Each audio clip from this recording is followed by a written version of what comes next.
Speaker के YouTube channel से आपकी खिदमत में CB150F का जेन्युइन चेन स्प्रॉकेट किट, जिसे चेन ग्रारी किट भी कहते हैं, ये आपकी खिदमत में हाजिर है।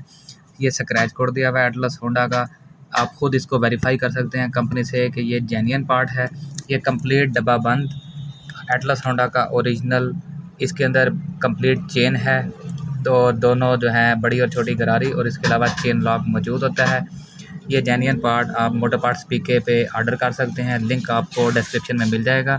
इसके अलावा भी आपको CB150F का या एटलस होंडा की किसी और बाइक का कोई और पार्ट चाहिए जेन्युइन, वो हमारा व्हाट्सएप नंबर भी डिस्क्रिप्शन में है, उस पर हमसे रब्ता कर सकते हैं। इंशाल्लाह आप जेन्युइन पार्ट घर बैठे कैश ऑन डिलीवरी के थ्रू मंगवा सकते हैं। अस्सलाम वालेकुम।